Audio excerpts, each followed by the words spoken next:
អង្គពិធីជំនួយក្របឈរបាទដើម្បីជាកិច្ចផ្គត់ផ្គង់នៃដំណើរ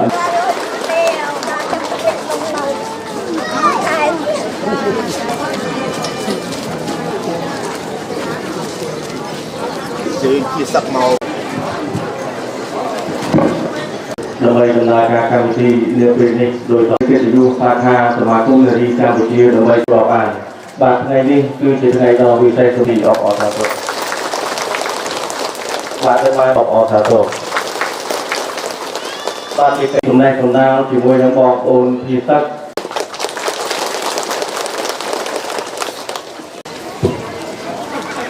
បាទសូមអង្គវិទ្យាគ្រប់ដល់បងប្អូនលោកស្រីប្រធានក្រុមប្រឹក្សាអភិវឌ្ឍខេត្តកពតជាទីគោរពដល់បងប្អូនបាទជាមេឃុំទាំង11ក៏ដូចជាពិសេស909គ្រួសារដែលជាឆ្លៀតទេគូពីសុខលំបាករបស់អង្គប្រធានសាខាសមាជិកតែចាប់ពីការទុកតែសង្គ្រាមមានលោកជំទាវក៏ដូចជាអាដាមប្រឌិតអភិបាលខេត្តយុទ្ធជនរបស់យើងមន្ទីរពេទ្យគន្ធបុត្រាពីខេត្តបានចាត់ពីឆ្លើយសឹកនៅព្រឹកថ្ងៃផ្ដល់ស្បៀងពុទ្ធគុំបងប្អូន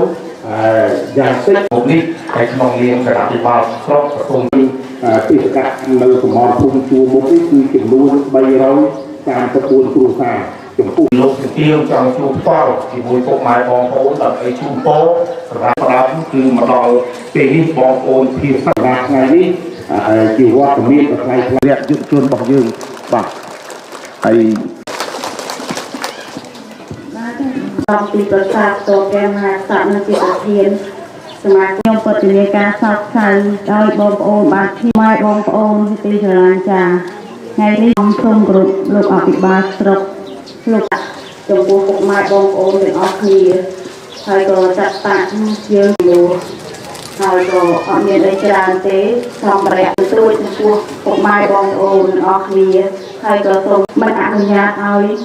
ពុកម៉ែបងប្អូនចូលរួមជីវខ្មែរមួយណាដែលអត់ស្លាប់ដោយសារអត់អាហារទេហើយតែពួកយើងនៅថ្នាក់ក្រោមលោកយើងយកចិត្តទុកដាក់ឲ្យវាទេហើយចាំសម្ដីសម្ដេចនេះខ្ញុំមានតិចតួចសម្ភារៈហើយសូមផ្ដាំញ៉ាថាបើមានបញ្ហាអីទេចាហើយបងកូនមួយណាបានខែអូនទឹកនេះយូរមានតែជូនពោពុកម៉ែបងតាំងចឹងយើងពិតជាសប្បាយរីករាយដែរបងប្អូនម្នាក់គឺគាត់បានដោះលែងមកវិញចឹងយើង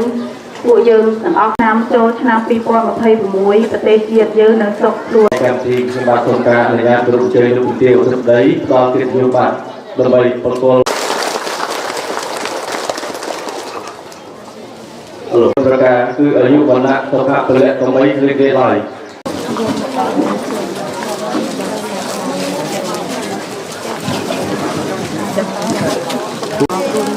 អរគុណច្រើនអរគុណណាស់ចាអរគុណចាញ់ពីចិត្តចាមានអីទៅមានតិចសម្រាប់ចាំគួរចុះមានជើងសុខភាពរបស់អរគុណមានបញ្ហាសុខភាពអីសូមអញ្ជើញទៅសុខភាពទៅ